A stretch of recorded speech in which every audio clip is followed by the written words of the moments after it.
Welcome to episode 11 of Surviving the Week, where each week I tell you about all the things that make me want to hit the fuck it button and the things that helped me survive it.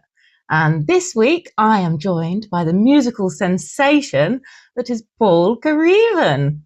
Hello. How are we doing, my dear? You good? I'm good. Thank you for joining me. No problem. What has been your most positive moment this week? I actually managed to book a day off work. Oh. And just for a change, I booked a day off work and I actually managed to get a haircut, get some trainers, actually do a bit. I finished a song I'm writing. So yeah, I've actually had quite a good end to the week. Nice. Because it's been a little bit of a rocky start to the year, but I think quite a lot of people have had that. I mean, the world is like literally on fire. And I think everyone's kind of just walking around like, what are we meant to do? I'm one of them people that I kind of worry a bit more of what, one, I can control, or two, what's immediately around me. Right. Okay. So it's... That sounds pretty healthy. Well, I used to just worry about everything, everywhere, every day. Yeah. Like I've had like therapy and that through the years. Yeah. And you know, just broad different outlooks on things just help a little bit. Obviously, you still get the anxiety kick in at times. You're generally quite a positive person from what I know of you. I do come across like that. You're very bubbly. Like you sort of like you're a person that kind of brightens up a room when you walk in because you're a big bubbly personality. I try to be. I mean, quite a lot of it is a slight form of anxiety because I know it doesn't look like it, but I am quite an anxious person. I'm not that. So it's just you're bouncing off the walls because you're anxious. Yeah, it's actually quite funny you said that because the song I've literally just finished is called Bouncing Off the Walls. Really? Amazing. That's my latest song. It's called Bouncing Off the Walls. Very good. I'll look forward to hearing that. I'm sure you will. Is your music actually like on anything? No, because for a very long time I was just playing the guitar just for myself. I would never, when I was younger, when I learnt the guitar, it was just for me. I'd never done open mics. I never played in front of anyone. Growing up, I used to do musical theatre. So going on stage and performing wasn't ever a problem. But when it comes to the guitar, it's more me, more personal. Yeah. Even if I'm doing a cover of somebody else's song, it's still all eyes are on me. Yeah. It's my voice, it's my personality, it's me.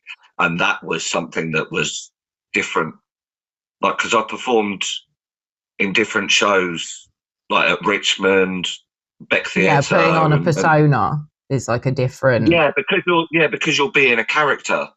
Yeah. So because of that, I think maybe it's slightly different. I've got a lot better.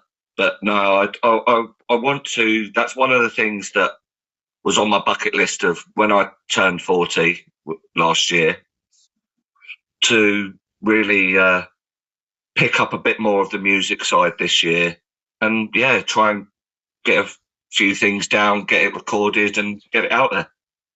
Very good. See what happens. Yeah. My positive this week is that I managed to get quite a lot of the yellow out of my hair.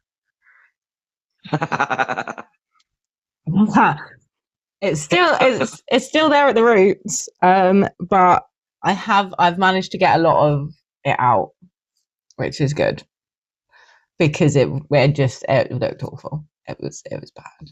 I think it's partly my skin tone has like quite a yellowy undertone, right? So like when I tan, I go orange.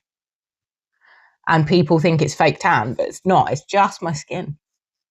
In school, when I was 16, I went to Jamaica for 3 weeks.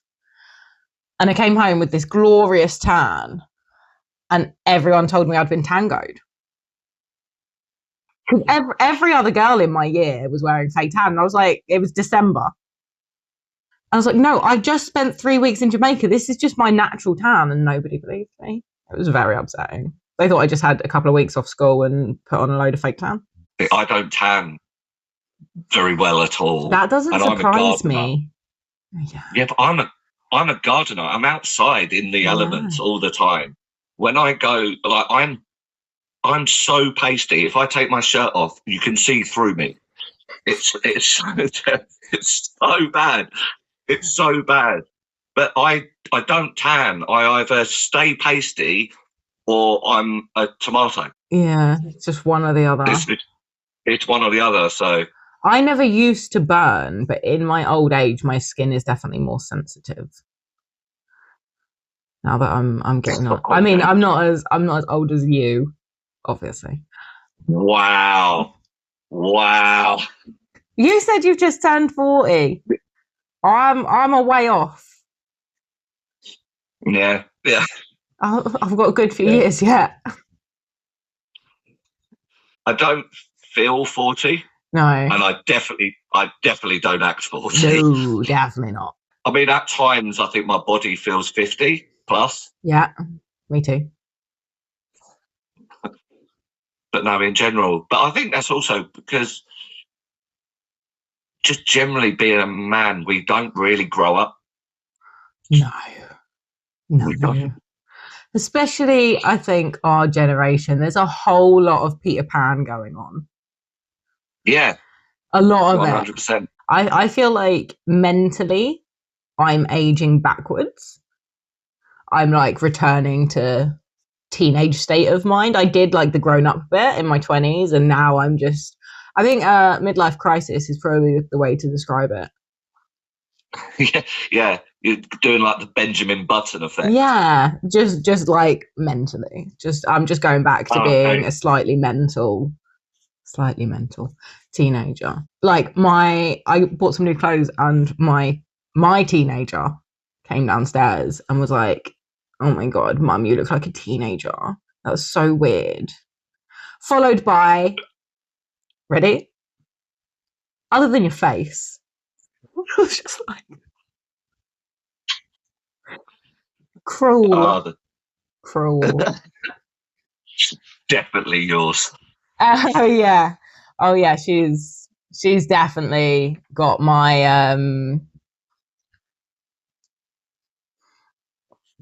attitude problem. I wouldn't say it's a problem. Well, it depends on the situation. Sometimes it's a problem, but sometimes it's fine. It depends. Sometimes it's fine. It's fine. Some people like my attitude problem. Lots of people like it. Some people don't. Yeah, but when they don't like in style. Yeah, they like really don't. So. But that's the same. It's like, you said that not everybody likes my attitude. You're bubbly. Things at times. Yeah, sometimes I'm a bit much. But I generally think it's because of I've looked at myself recently as a mixture of kind of a couple of characters. Okay. One of them's Chandler from Friends. Yes. Because I use humor. Oh my God. God. As a defense mechanism. So much. And the other one is Raj from The Big Bang Theory. Because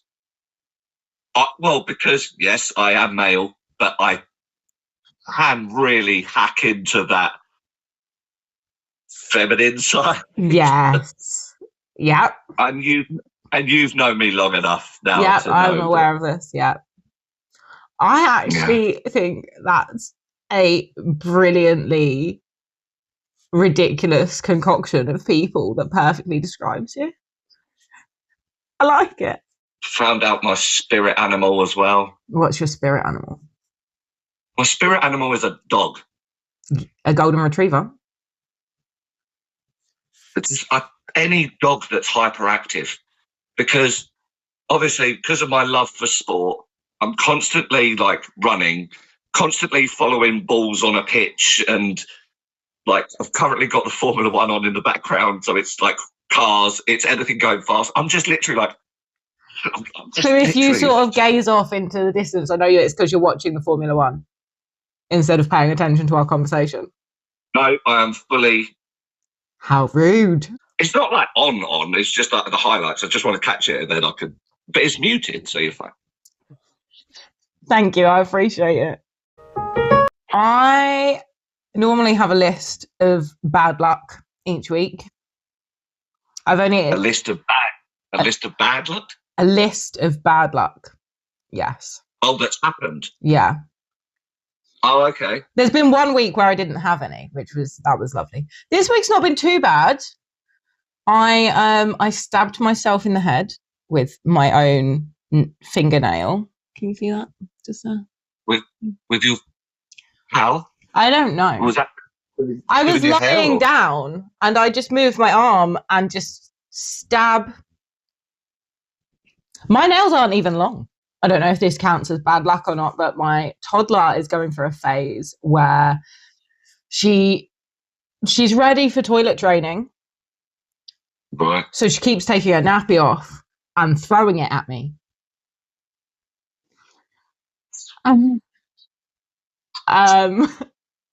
That feels unlucky. I know it's developmentally normal, but it feels pretty unlucky when it happens 5 times a day. Yeah, I mean, I suppose, yeah, that's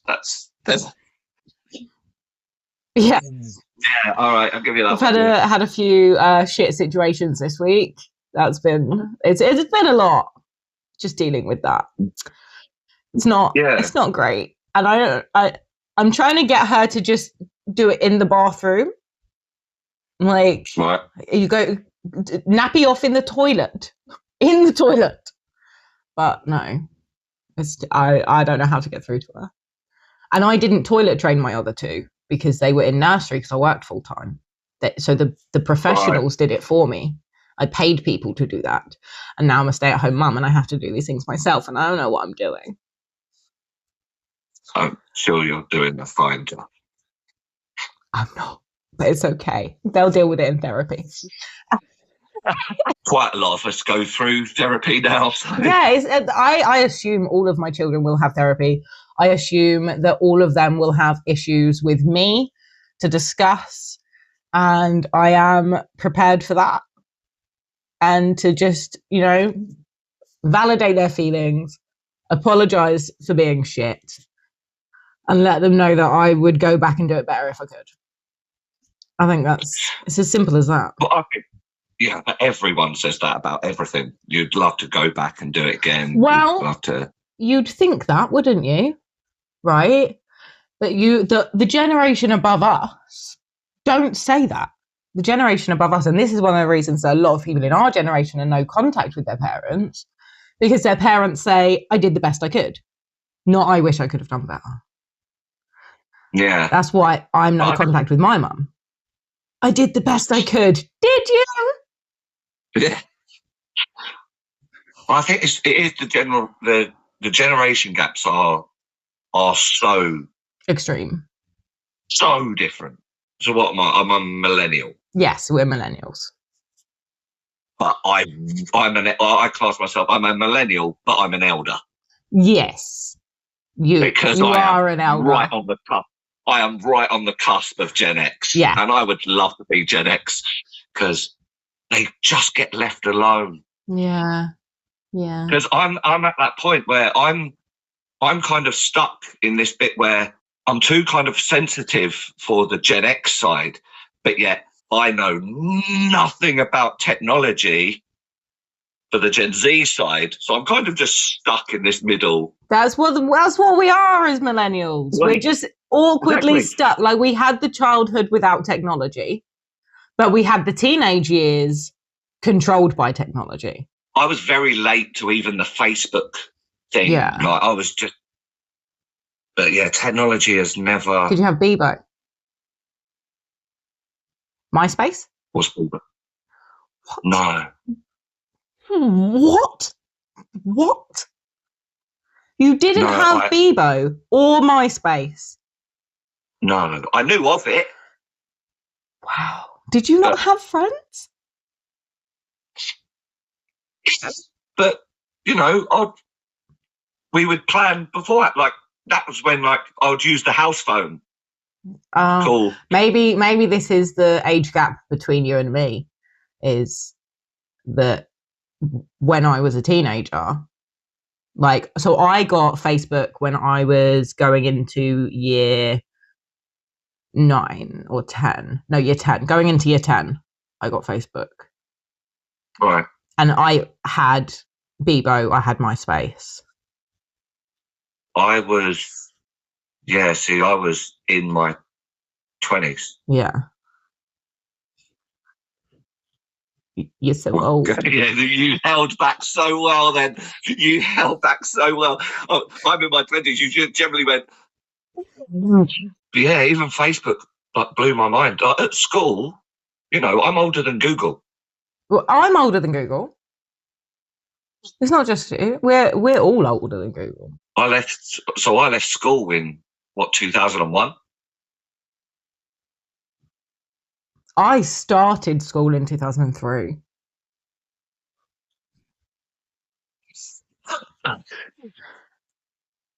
Just so you know. Yeah. Wow. So I left in 2008. What school did you go to? Ew. Yeah. Well, so I lived quite close to my school. Yeah. So I literally used to walk through a park, and then there was the school. So I've done all of them years being really close. Really close to home. Yeah. I went. Yeah. Which explains a lot about me. Yeah. It really does. The whole, the persona that. What persona is that? So someone's at the door, like, no, just mainly like an attitude thing. An attitude thing. Okay. Yeah. Not a behaviour thing. We'll go with that. Mm-hmm. It probably changed a hell of a lot, though. It didn't. No, It's a grammar school now, I believe. Yeah, it's actually mixed as well, isn't it? No, it's actually boys and girls. No, the boys' school, they turned into a mixed school because the boys' school was failing so badly. But the mixed school, their head teacher got done for embezzling within like a year of them opening. And it's notorious as being one of the roughest schools now. But now look at us, we've all blossomed into these. Blossomed, have we? We're just about functioning. We'll go with that. Yeah. Yeah. Blossomed maybe a strong term. Yeah, just a bit. We blossomed and then the world crushed us. And now we're just struggling to hang on. But we put a big smile on and speak through gritted teeth. It's fine. Everything's fine. Do you believe in luck? Yeah. Okay. Yeah, do you consider yourself lucky or unlucky? Not at all. Not at all. So the saying, like, it comes in threes. Yeah. For me, it's usually 33. Because if something goes, it'll be one after another, constant, and it's more than 3. Yeah. Like, it doesn't help that sometimes I'm quite clumsy as well. I'm very clumsy. Normally, my bad luck list is just a load of examples of how clumsy I am. But luckily, this week, there's only one. I'm trying to think. I think something happened this week. I tripped up a staircase at work. Oh. Yeah, tripped up. I do that. I've done that quite a lot through my years. I trip up the stairs. Yeah, a few weeks ago, I was playing football because I thought, still try and keep a bit of health in me. basically just slightly cracked my rib. Yes, no, I did hear about this. Being 6'3", 17 stone, when I hit the post, there's a lot of me to hit. Ouch. You deal with so much, and when you do get a run of bad luck and that, you can kind of handle it a lot better than someone who something minor will happen to them and you'll just generally go, that's nothing, but they're losing their mind because they're not used to that. So something minor for someone. Yeah, something minor just goes on my list of bad luck because yes, so we would look at it as we would look at it as something minor. Yeah, but that could mean a hell of a lot to someone because they're not used to it. Yeah, although I am more likely to crash out over something small than I am over something big. And it's not that the small thing is actually what I'm crashing out over. It's the build up of all the big stuff in the background that I'm ignoring. And then the small thing happens and it's the straw. Yeah. Yeah, exactly. It's the straw that broke camel's back, isn't it? I mean, that's, different. But there's two parts to this. Two parts. The first is how you started with music, when you started with music. The second part is I want to know how you develop your mashups because they're amazing. Like, it's my favorite part of what you do. Like, so the mashups you did at Dragonfest, every single one, I was like, this is amazing. I was drunk, but I'm pretty sure they were actually good. I find it fascinating because I have no musical talent. I can write, but I can only write because I can write poetry. Mm-hmm. I don't. But the thing is, though, that's a talent. Like, because I've seen your writing, I've heard your writing. Okay. I've seen, and it's really good. It's really good. I've always loved music, musical theatre. Like I said, I've done that. And when I was in school, they used to do the summer project at the Beck Theatre. Mm-hmm. And I remember me and my friend doing that on a summer. And then it kind of just built from there. My great aunt, she used to sing constantly, had an amazing voice. And I think that sometimes it skips generations, I find, with like personalities and things. So I think I mainly got quite a lot from her. There was always an organ at my nan's, and we had one at ours. And it was a case of I was playing it and I tried to do a few lessons, and it was a thing of I was practicing because I had to practice before the lesson, not wanting to. Yeah. And then as soon as I found the guitar, I got given a guitar, and it just sat there and sat there and sat there. And I decided to pick it up, and I just literally fell in love. Just literally fell in love with it. I was about 15. Had a few lessons at school. And then after that, I was pretty much self-taught, really. I wish I had the level of technology that we have now back then. Yeah, to make learning easier. Because, it would have been so much easier. I mean, now, just type on my phone a song, and it's there, and I can read, and I can read the chord pattern, and just there you go, I can learn a new song. Yeah. I stayed with doing musical theatre up till I was about 28. Oh wow, okay. I really enjoy watching you perform. I think you probably don't know how good you are as an entertainer. Right. Yeah. I think that I take compliments so badly. I know, I'm aware. Which is why I know that I'm correct.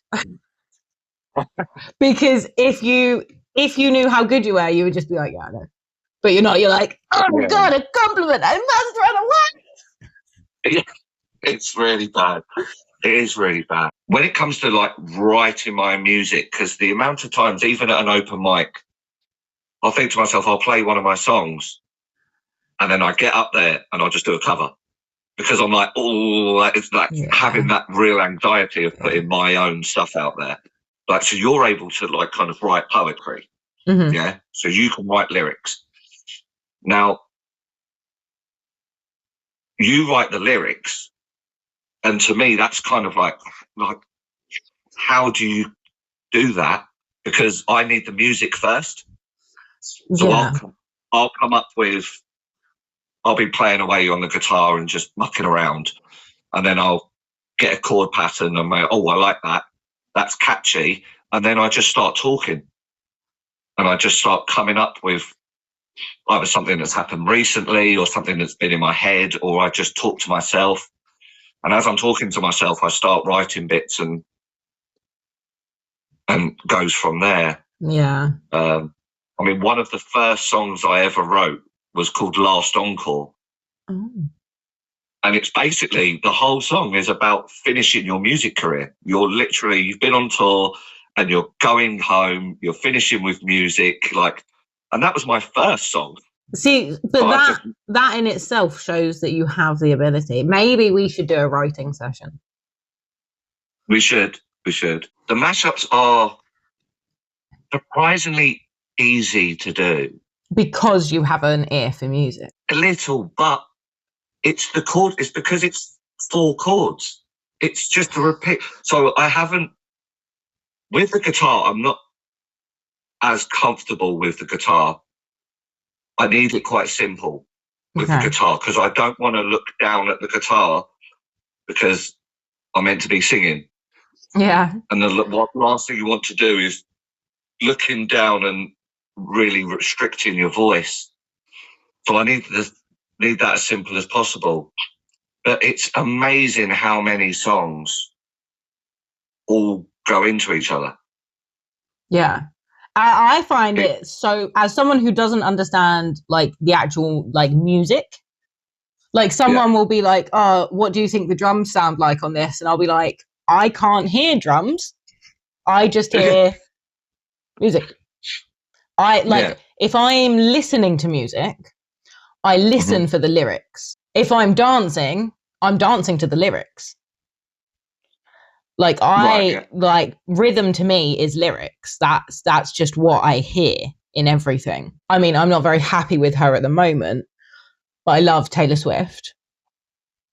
I'm not listening to her at the moment because of, political issues. But I'll go to Rock Night every month, and I love Stone Sour. I mean, everyone loves Linkin Park. Anyone who doesn't, there's something wrong with them. What's your opinion on Linkin Park? Yeah, I mean, I've seen them a couple of times. Okay, good. Yeah.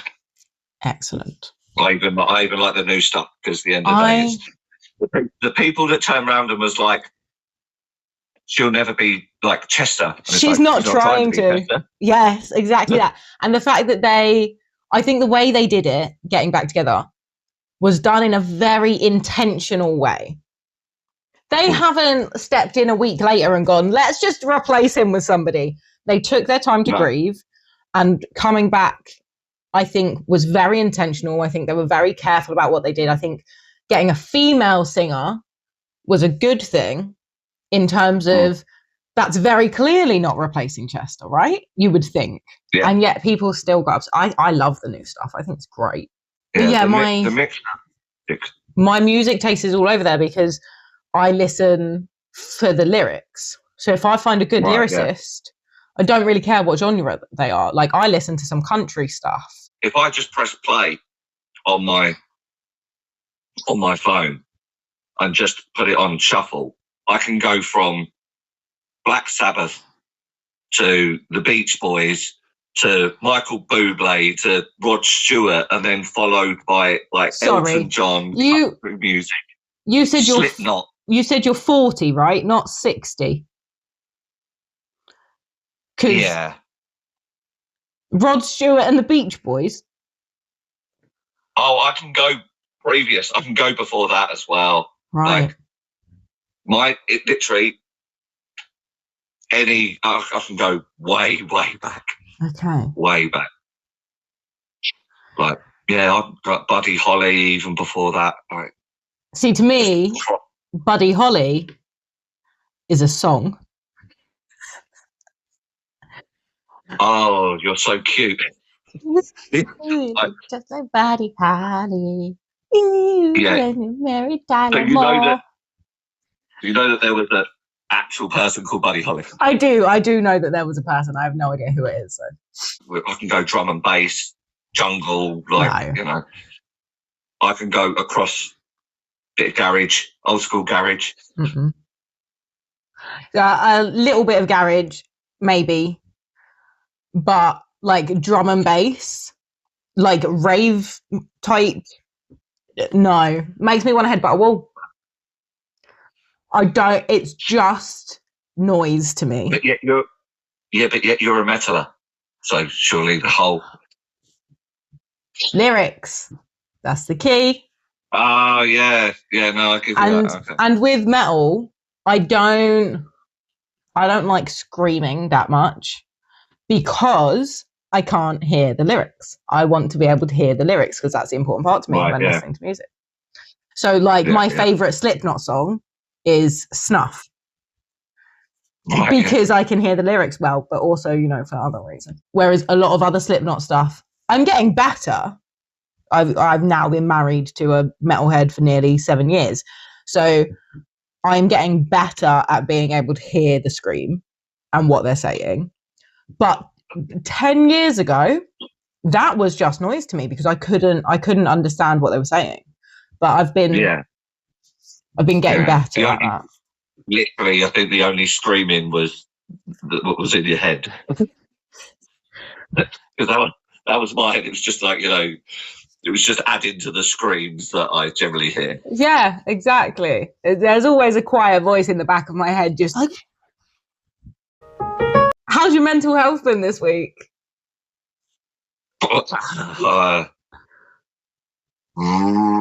Honestly, rocky. Okay. But I think it's only been like that for a little while. Again, because like I said, through the years, we've all gone through different things. I've had very low points in my life a good few years ago. Went to therapy and different things like that, which is still so underrated.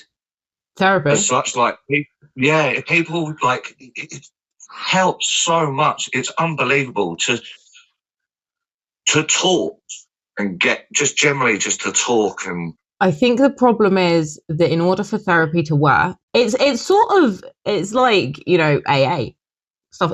They can only help you if you're ready for it.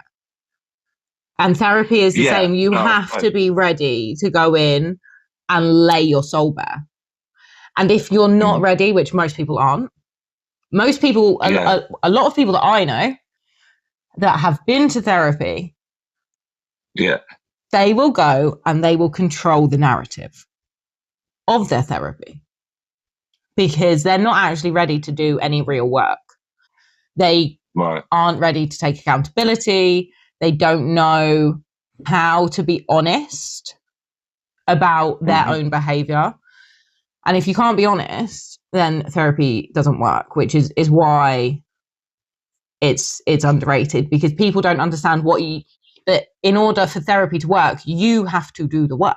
One of my problems with therapy is that I am super self-aware already, which actually makes therapy quite difficult because they can't teach me anything. Yeah, they're basically telling you what you already know. And you're kind of like, because I've been in and out of therapy since I was 4. Right.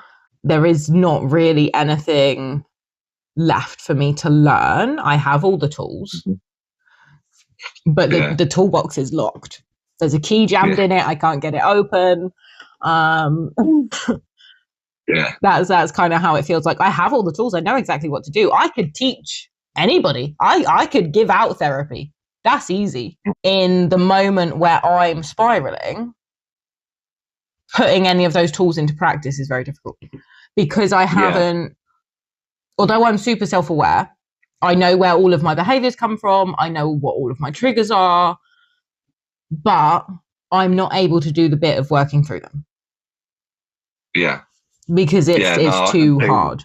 Yeah, I could see, you know, especially if you kind of know the tools and that are there, but yet it's just having that form of unlocking it somehow. One of my tools is like my music. So it'd be, or like football or sport or something like that. So over the last couple of weeks, because of my rib, I wasn't able to do sport. I fell ill. So it was only man flu, which exists, by the way. I know, I get it. I get man flu. It's very debilitating. It's a real thing. Yeah. It's a real thing. So of course I couldn't sing. So of course I couldn't play the guitar, couldn't sing, and I think that's why I was like, you know, everything started to get a bit much. Like I said, it doesn't take much, but I feel like, you know, I'm fine, and especially when I see people, and I am quite a closed book until it's either one-on-one or if a question. You can ask me a question and I will just tell you. Yeah. But it's until that question is asked. I will keep everything just bouncing away, and then but ask, you know, anyone can just ask away, and I'm just like, yeah. What's the meaning of life?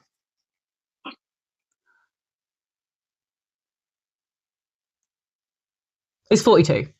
Everyone knows that. It's 42. What? It's 42. The meaning of life is 42.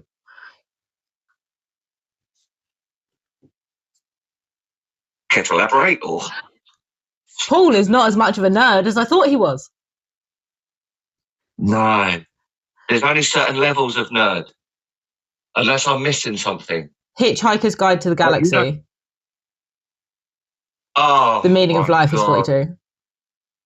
Yeah. You know, I was in my head, I was going like proper deep into like, what is the meaning of life? I'm like, oh my God. I don't know what the actual meaning of life is. Happiness, I guess. To be happy. Is anyone ever really happy? I don't know. No, I generally feel like, you know, it's whatever kind of you want out of life and what you want to. What if you don't know what you want? I am definitely one of those people. Yeah. I have, you know, one of my things is I'm not a great fan of change. No, I'm not. No. I've been a gardener for 20 years, and I'm not a fan of gardening. It's just what you ended up in. You just ended up being a gardener, and now you're stuck. I'm not great at being outside. I don't really like being dirty. I'm not like, you know, not like mud. But yeah, I was. That's insane. Yeah. Okay, so we need to get football and activities like that. I do. We need to get your music career taken off so that you don't have to be a gardener anymore. 20 years in a job you don't actually like is just sad. Because there are times where I do enjoy it. You know, I like being outside and having that active, and like being active. It is good. I have attempted gardening. Every garden we've ever had has ended up being a complete fucking disaster. And luckily moved into this house, fake grass. It's amazing. It's my favorite thing. Did you try and mow it? No, I threw away the mower. That's good. I just wanted to check. I've known you a long time. I wasn't just too sure if That's really rude. No. Someone did tell me to hoover it, and I went, absolutely fucking not. Why would I take my hoover outside and make my hoover dirty by hoovering whatever the fuck is in that grass? I've jet washed it before. That's quite fun. Okay. That's fun. I mean, what you could do is you could get another hoover to clean the hoover. No, because the hoover will be dirty. Once something goes outside, it's not allowed back in. It can't come back in the house. It's like toys. If they go outside, they live outside now. Like if the kids take a blanket outside to sit on, it has to go straight into the wash. And the funny thing about this is I am probably the messiest person I know. My house is a chaotic mess. It's much better these days than like 5 years ago. My house was like really, really bad. Really bad. And I've worked very hard to get it to a point where it's manageable. But it's still chaotic mess. Right. But I am very particular. One of the reasons it is a chaotic mess is because I'm particular. And the idea of doing something simple, like a simple task, is not simple to my brain because I need it done in a particular way. And so then instead of just doing it in the particular way, I avoid it because it feels overwhelming. World War III. We're in that. Switzerland has come out to speak against the USA. Switzerland, who are literally Switzerland, for them to come out and condemn someone and their actions is a pretty huge. Yeah, that is quite big because don't they pretty much hold a hell of a lot of people's money? Yeah, because they're neutral. That's the whole point of Switzerland, is they've always been like, nah, mate, we're not getting involved. We're not giving an opinion. We're staying well out of it. So for them to step up and be like, you guys are fucking up. Like, how bad do you have to be? That's actually quite big. Yes. That's actually quite big. Because I've always said that. I said, different topics than that, I'll just be like, on Switzerland. Like, my views are sometimes so out there. What kind of out there? Do you mean like out there as in like aliens, or out there as in reform? Like aliens, no. Just in general. Like, I just think to myself, like, how is it just so incredibly difficult to live? Yeah. At the minute, like, so incredibly difficult. And I'm like, I live on my own. Like, you know, I go to work full time, pay my bills, and do this and that. It's a real struggle. Can't the government help us a bit? Yes, the answer is yes, they can. The only people that actually have a plan to make it less difficult for us to live is the Green Party. Because I never voted for a very long time. Right. Because I always thought to myself, I don't want to vote. That's really funny because Kim has said the exact same thing. And then people say that, oh, you know, your say matters. And I'm like, if I vote or don't vote, I still have a say because I'm a human being. And so if you ask me a question, I'll answer it. Well, what I would recommend for anyone who feels this way and who doesn't vote because they don't know who to vote for, you still go and you spoil your ballot.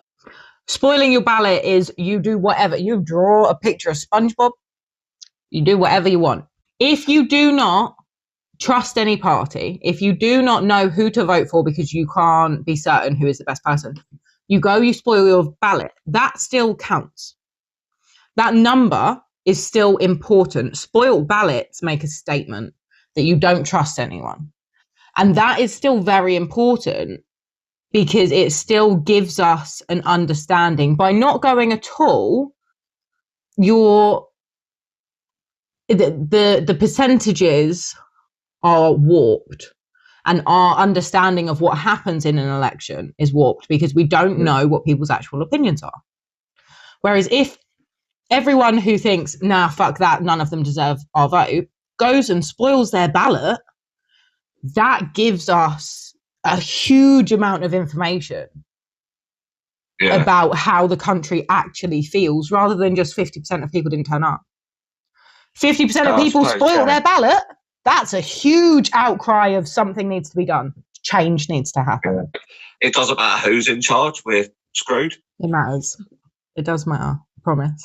At this moment in time, our only hope for not becoming controlled by fascists the way that America is the Green Party. That is our only hope.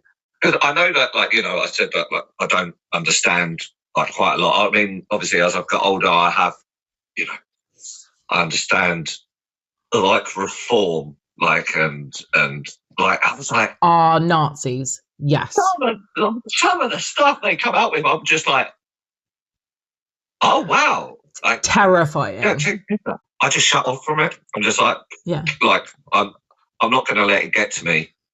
I've got enough worries. I'm not going to let something that I have no control over worry. Yeah.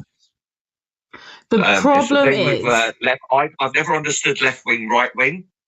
I always thought that left wing, right wing was the sat left side or the right side of Parliament. Yes. Yes. So it does. Right. So it's just two people against each other. That's where it comes from. Left wing, right wing comes from the House of Commons. Right, that's where it comes from. So Labour used to be the working man's party. That's what they were built for. They were built to be the working class party, Labour. And the Conservatives were the upper class party. Everyone who didn't manage to get a title in the Lords, they were Conservative. And that's where the term comes from, the left and right, is from looking at the House of Commons, Labour on one side and Conservative on the other. Those two parties are dying. They no longer represent what they used to. Labour has not been the working man's party for a long time. The Sun convinced people that the Conservatives were. That was a lie. The biggest propaganda machine I've ever seen is the day that the Sun announced they were turning blue. That, like, the shift that caused in working class, uneducated people being Labour to being Conservative with no actual opinion of themselves, just because the Sun told them to, was fucking insane. It was mental. And I was studying politics at the time, which made it, like, even more fascinating. That's why I find this all, I talk about it a lot, because, like, I studied politics. I was meant to do it at uni, didn't go to uni, had a baby instead. But that's what I wanted to do with my life, was politics and criminology. So yeah, the war is happening everywhere. I don't know if you've seen any of the footage from Iran. The Iranian regime, bad. Yeah, okay. Everyone's in agreement. Bad people. But also turning Iran into what looks like an Armageddon movie. Like, I am finding it difficult to watch the videos and process that it's real footage and not a TV show. Like, my brain cannot comprehend that this is real. Like, it's raining acid and shit. That's not helping free the people from the regime. Because the regime is just going, fuck you, we're going to fight. And we don't care about the people, we were killing them anyway. Everything's going mad. Just globally. It's like, it doesn't matter where you turn to. Because someone gave a dementia patient control of a country. So Donald Trump, being the dementia patient, just in case anyone wasn't aware, he has dementia, he's dying. We're thinking like around 2 to 4 months left to live. Fingers crossed. Hopefully he'll get impeached and imprisoned before then. But like, he's literally just sit there going, I'm going to do this. I'm going to do this. Like, I think he's got a board game and he's playing Risk and he doesn't know that these are real buttons because he's fucking senile and a psychopath. Yeah. The only problem is he's incredibly clever. He is very good at manipulating people. And the problem is that it's not that he's clever, it's that he's relying on people who are stupid. Fascism loves stupid people. Well, it's easier to manipulate. Yes. Trump has killed his own supporters in order to have more control. Charlie Kirk, that 100% that was Trump. Trump and Charlie Kirk's wife, Erica Kirk, she's fucking scary. Have you ever seen this bitch? She's terrifying. I've seen a few videos where was 100% on board with him. He would say something, I'd be like, right, okay, yeah, I can 100% see that. And then he would say something else on a different topic. I'll be like, whoa, no. Yeah. But, everyone has a different view. But it doesn't matter who you are. It doesn't matter what you follow. It doesn't matter. He didn't deserve to get shot. Right, so this is where you don't deserve to get shot for your opinions. Doesn't matter how bad they are. Doesn't matter how bad they are. You don't.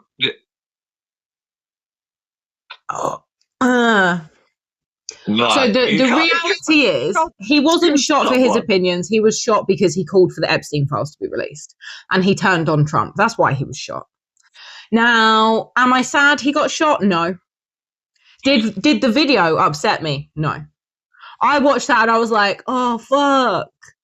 Well, there goes a bad guy.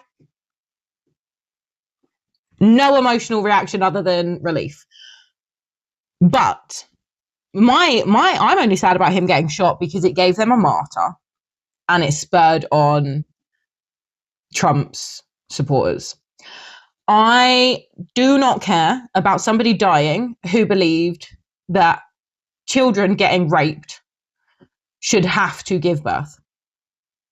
He said if his daughter at 10 years old gets raped and gets pregnant, she should be forced to carry it, not allowed to have an abortion, forced to carry it and forced to give birth. At 10 years old, that would kill her. I mean, after seeing his wife, I can understand why he believed women should stay at home, because fucking hell, wish she stayed at home. She should stay at home because she's crazy as shit. But his views on people of color, his views on women particularly make me just go, ha, you're dead. Gee. Ha. Did you know that, what's funny, right, is he believed that the right to guns was more important than children dying. A couple of children need to be sacrificed every year in school shootings in order for us to keep our guns. And then he died from a gun. So really, he fulfilled his wish to be part of the sacrifice to keep guns. Yeah, the whole gun culture thing in America is absolutely nuts. I've been to America, and I remember you can't buy more than like 2 packets of headache tablets, but yet 20 steps I can go and buy a gun. Like, that is mind-blowing. Like, the craziest thing is so I'm not American, I've never read the Constitution, but my understanding of the amendment that gives them the right to bear arms is to prevent a fascist government. It's so that if the government turns evil, you have your guns to defend yourself, protect yourself, and go take the fuckers down. And nobody's doing it. That's literally the whole point of the amendment, is to so that they don't end up with a situation where they have a tyrant leading them, like is happening right now. But occasionally I just go, it's not on my doorstep. So yeah. I generally go, I get it. Until it's right on my doorstep. Even then, what can I actually do? I understand that perspective. I'm 40 years old. I'm not getting called up now. What health issues do you have? I've got a cracked rib. Yeah, that'll heal. You could still be drafted. I know. I can't. I don't think it's going to get to that. So, purely because of the in the UK, ways wars are now so different. In the UK, probably not. In the US, I think drafting is possible. But if it does happen here, apparently I'm safe because you can't be drafted if you've ever been in a psych ward. So apparently that keeps me safe. And also, like I said to you, I'm clumsy. You are clumsy. It's not like, like I've been in my flat for 6 years. Mm-hmm. I've got a little stool that's next to my sofa. I tripped over that, bounced into the wall, grabbed a clothes horse, pulled the clothes horse over me, and I laid on the floor in my kitchen for easily about 10 minutes. I didn't move. I had the clothes horse on me, and I just laid there and just accepted defeat. I was generally like, yeah, you live here now, Paul. I'm going to... And I just didn't move for 10 minutes easily. Just laid there, just with the clothes horse still on me. I didn't even move the clothes horse and lay there. I'm just grumpy. I just wish I wasn't. But I think it's more noticeable when I do it because of, like, I am 6'3". Yeah. If I'm clumsy in public, it's very noticeable. Yeah, because you stick out. Yeah, that's why I like going to Rock Night, because there's a lot of tall people there. There are a lot of tall people there, so you there's no in between. There's a lot of people. There's people taller than you, so you get to just be. You're just another one of the tall people, and anyone who's really not tall is wearing massive fucking shoes so that they look tall, like me. See, how tall are you? I'm 5'6". Are you? Yes. That's rude. I'm 5'6". Yes. Okay. What did you think I was? Just slightly taller. Normally when you see me, I'm in platforms as well. Yeah, I know, and you're still tiny. Rude. Not tiny. There's nothing wrong with being tiny. Oh, there was some good news in the world this week. Ian Huntley. Do you remember Ian Huntley? He kidnapped those two girls. Yeah, so he died from injuries after being attacked once again. And that's pretty good news. Because for context, so they were 10. I was their age when they went missing. We were the same age. So they would be 34 now. And that is how long he has got away with still breathing. Like I said, until it's on your doorstep, sometimes you don't really, it doesn't go in sometimes quite a lot. A long time ago, well, quite a few years ago, three teenage boys were killed. Yeah. Guy got, I think, like 8 years or something like that. He didn't get long enough. No. But one of them was my cousin. One of them was my cousin. Oh, I didn't know that. I remember turning on the news and going, hang on, what, like, and I remember posting up, it's like, sometimes you can't believe it until it's on your doorstep. Like, it was a massive, like, I was like, hang on, that's my family. They're on the news. Like, what the hell? Like, what the hell is going on? It was really awful. And sometimes it's so the hit that you get is just mind blowing. It is mind blowing. And then sometimes, you know, it's not like a level of like I don't care. Or like I don't think that I don't condone any like bad actions on people. I definitely don't like support them, but I generally I kind of shut off. Yeah, I get what you mean, and I think I get angry, like that, something like that, like Ian Huntley and different people like that. The anger I feel, and I'm like, I can't feel like that because I've got no outlet. So I just kind of. I mean, obviously, I have this as an outlet, which definitely helps me. This is also like a mental health tool for me doing this. I think we're getting to a point in the world where being able to shut it out is showing your privilege, and you have to have an awareness of that. Because this is the thing, you can shut it out and not think about it. I am a woman with 3 daughters. Yeah. And Reform want to take away our rights to our own bodies. And so I can't not think about that. I can't push that to the side. Because it's the level of what affects you. I have 3 daughters. the likelihood is, right, and this is the reality of being a mother, the likelihood is at least one of them will be violently assaulted at some point in their lives. Yeah. Statistically speaking, all three of them will be. Yeah, and so I have to think about there being someone in power who will help and protect them if or when that happens. Yeah. That's, I can't not think about that. And any mother of daughters especially, who isn't thinking about that, or who believes in taking away women's rights, you don't want to know what will happen to them. Yeah, no, that's just insane. It's just insane. I mean, you know, I'm not a parent. It was one of the things that, you know, I wanted to be a parent. Yeah. It's never happened. It still might, you never know. You're a man, you're not past it. Yeah. That's not what you said earlier. I've been in relationships where, you know, they've had children.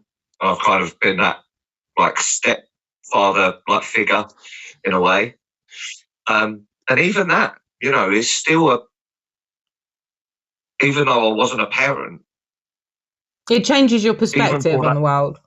Yeah, it really does. It opens your eyes to different things. I remember once one of the children came back from school, and like he was, it was something about his hair. Like they gave him like a detention because of his hair. Like, and I was like, what's wrong with his hair? Like, why is he being punished for his hair? Educate. Yeah. It's about education. You're like skipping the education part. You've like you could take a child out of a lesson where they can't learn because their hair. Yep. And I'm like, it just puzzles me. But the education system, that baffles me. Yeah. School and that in general baffles me because I'm like, why don't they just generally teach things that are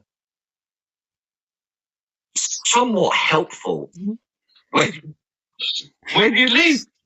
I have no idea. Why don't they teach you how to be a functioning human in society? Like, I don't know. I'm dyslexic. Yes. And like one of the I know. Like I have to do maths with words. Yeah. I'm dyslexic. Like I'm like, it's like when A equals 3, and I'm like, why is there an A there? I'm doing maths. Oh, see, I find algebra easier than normal maths, which is probably insane. For me, algebra is basically swearing, writing down swear words, but covered up. Thank you everyone for watching, and stick around for the weekly tarot. Would you like to join me for the weekly tarot? Yes. You don't have to. No idea what it is. Last week, the tarot said about being financially inept.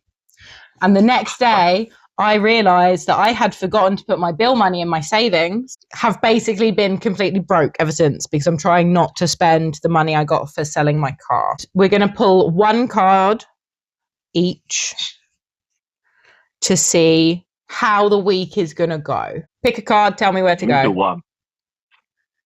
Huh? The middle one. Tell me where? Go right 2. This way? You're right, yeah. Yeah. The Ace of Pentacles reversed. So its overall meaning is pioneering, leading, alpha, dominance, ambitious, and originality. Sorry. I am so not an alpha. I know, that's why it's funny. I'm such a follower. Like literally. That's why it's funny, because it's reversed. It's upside down. That's the overall meaning of the card, but it's upside down. So the reversed is lost opportunity, missed chance, bad investment, lack of planning and foresight. This week, you need to look out for lost opportunities, mischance, bad investment, lack of planning and foresight. That's what you need to be careful of this week. 8 of Cups. Reversed. The overall meaning is manifestation, practicality, skill, absolute decisions, business, and the ego. Reversed. Trying one more time, indecision, aimless drifting, avoidance, fear of change, and fear of loss. What am I trying one more time? I don't know. What are you trying one more time? It says trying one more time, indecision, aimless drifting. Do your hair? Maybe. That could definitely be it.